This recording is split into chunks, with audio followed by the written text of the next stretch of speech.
Systems of linear equations. We know what linear equations are.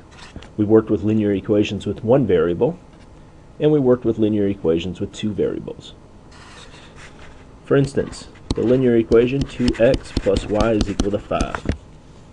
It's a linear equation because the variables have an exponent of 1. The fact that there's two variables means that this equation has infinitely many solutions. So what a system of linear equation does is it takes two or more equations and it groups them together, called a system. For instance, if you look at example 1, two linear equations where each one has infinitely many solutions, but by putting them together to form a system, looking at that brace on the left hand side, the overall system then will also have solutions. Now, solution to the overall system will be any points that these two equations have in common. For instance, example 1, we're asked to determine if the point -2, -7 is a solution to the system. In order for it to be a solution to the system, it has to be a solution to every equation within the system. So check it. Plug that point into each equation. The first one, 4 times -2 plus -7. We want to see if it's equal to -15, and of course it is. But we just can't stop there. We also have to check the second solution.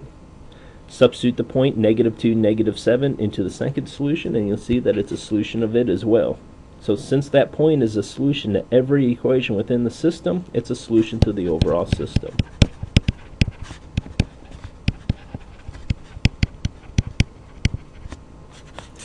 Example 2. Same thing, a system of two linear equations. We're asked to determine if the point -1, 5 is a solution to that system. So plug it into each equation. It is a solution to the first equation, but it is not a solution to the second equation. So therefore, it is not a solution to the overall system.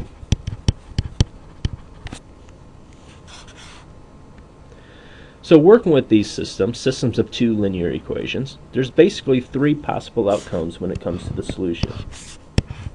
And we can see them graphically.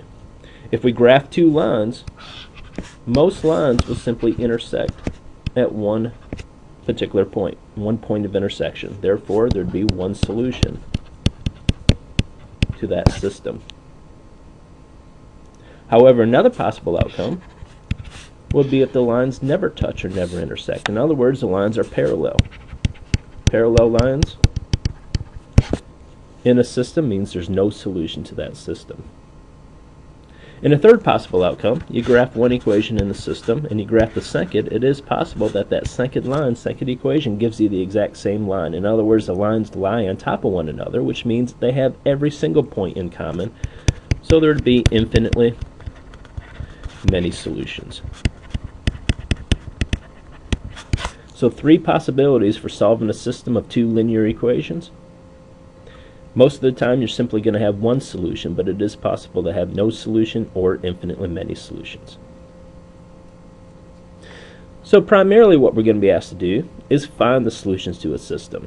And we're going to cover a total of three methods in order to do that. The first method is called the graphing method.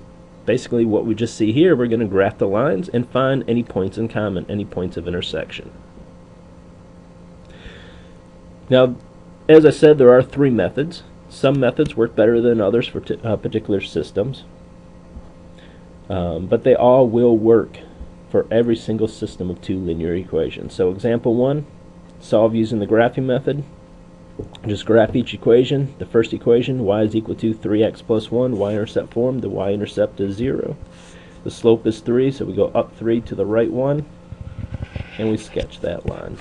The second equation, y is equal to 3. The fact that it only has the variable y means it's going to be a horizontal line through 3. So obviously, sketching those lines, we see that there's only one point of intersection. So there's only one solution to the system. So all we have to do is find it. It looks like it's at the point 1, 3. But just to make sure, we can of course plug those values into the equations to double check like we did a few minutes ago. And we'll find that yes, it is the solution to that system. The point 1, 3, one point of intersection.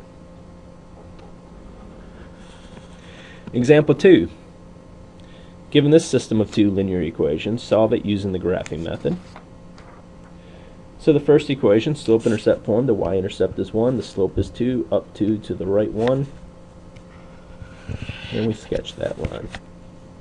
The second equation is not in slope-intercept form, so the first thing we want to do is get it in the slope-intercept form. Y is equal to 1/2 x plus 1/2. So the y-intercept here, 1/2, the slope 1/2, so we go up 1 to the right 2. Sketch the line passing through those 2 points. And once again, we obviously see this system only has one solution. All we have to do is find that point of intersection, which in this case is going to be a little difficult, if not near impossible, because first of all, we're doing it by hand, which means there's going to be a little error. Secondly, the point of intersection is a decimal of a fraction, so we'd have to get pretty lucky to be able to determine exactly where that point of intersection is. We could use a graphing calculator, graph the lines, and find the point of intersection. But as we see this example, this is why we do not really rely on the graphing method too much. Sometimes it's, at least doing it by hand, is almost impossible to find the point of intersection. Now if you did find it using the graphing calculator, it would work out to be -1/3, +1/3. So in summary, systems of linear equations, we're primarily going to be working with systems of two linear equations, although you could have systems with more than two equations, and there could certainly have systems with equations other than linear equations. But for now, we're just going to be working with the most basic systems of two linear equations. We know what the solution to a system is, what they look like: one solution, no solution, or infinitely many solutions. And we know one method in order to find these solutions, the graphing method.